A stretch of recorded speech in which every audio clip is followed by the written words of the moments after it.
معراج کی بات کرنے کا تو اب وقت آیا ہے، اس لیے کہ معراج کا سارا واقعہ تو مسجد اقصیٰ کے گرد گھومتا ہے۔ سبحان الذی اسریٰ بعبدہ لیلا من المسجد الحرام الی المسجد الاقصیٰ۔ حضور نے معراج کی رات مسجد اقصیٰ میں نماز پڑھائی تھی، اور ایک بار پھر سے طیبہ سے فلسطین میں آ، راستہ دیکھتی ہے پھر مسجد اقصیٰ تیرا۔ ایک بار حضور گئے تھے مکے سے مسجد اقصیٰ، اور پھر حضور فرماتے ہیں جب میں واپس گیا نا تو کفار نے جو کہ مسجد اقصیٰ دیکھی ہوئی تھی تو مجھ سے پوچھنا شروع کر دیا کہ مسجد اقصیٰ کی کھڑکیاں کتنی ہیں، دروازے کتنے ہیں، پلر کتنے ہیں۔ جب انہوں نے سوال جواب کیے تو حضور فرماتے ہیں کہ رب کریم نے مسجد اقصیٰ کو اٹھا کے میرے سامنے رکھ دیا۔ میں دیکھتا جاتا تھا، بتاتا جاتا تھا، کہہ لوں بات کر لوں۔ ایک دفعہ حضور مکے سے مسجد اقصیٰ آئے، اور ایک دفعہ مسجد اقصیٰ میرے نبی کی زیارت کے لیے مکے گئی، حضور کی زیارت کے لیے مکہ شریف گئی۔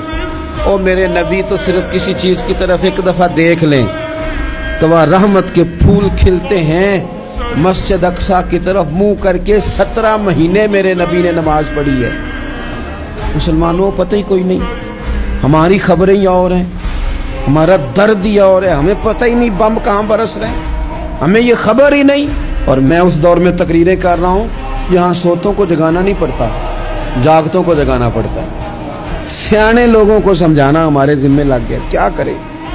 اس قوم کو سکھانا پڑتا ہے جسے پتہ سارا ہے، لیکن جان بوجھ کے آنکھیں ہماری بند ہیں۔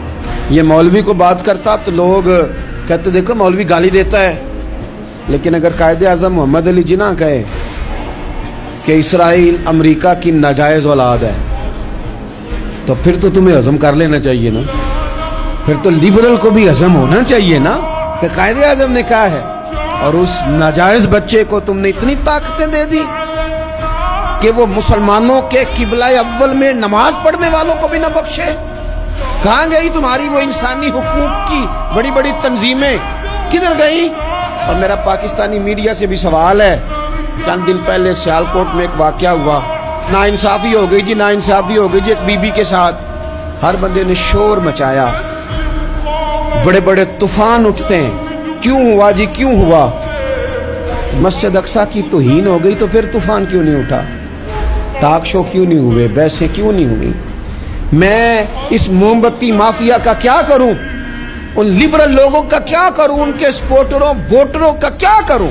ان سیاسی جماعتوں کے کارکنوں کو کیا نام دوں کہ جو ان فضول بحثوں میں تو وقت ضائع کرتے ہیں، اور وہ مسجد اقصیٰ جس کے بارے میں میرے نبی پاک صلی اللہ علیہ وسلم سے ایک صحابیہ نے پوچھا تھا، یا رسول اللہ مسجد اقصیٰ میں نماز پڑھنا کتنا کو بہتر ہے باقی نمازوں کے مقابلے میں؟ تو حضور نے فرمایا 1000 گنا بہتر ہے۔ بی بی عرض کرنے لگی سونیا میں جا تو نہیں سکتی، دل بڑا کرتا ہے۔ حضور نے فرمایا جا نہیں سکتی تو وہاں تیل ہی بھجوا دے، جس میں حاضری لگوانے کی حضور بات کریں جس مسجد میں۔ اور نبی پاک علیہ السلام نے فرمایا خاص کر کے سفر کرنا ہوا تو 3 مسجدوں کے لیے کرنا، ایک مسجد حرام بیت اللہ کے لیے، ایک مسجد نبوی کے لیے، اور تیسرا مسجد اقصیٰ کے لیے۔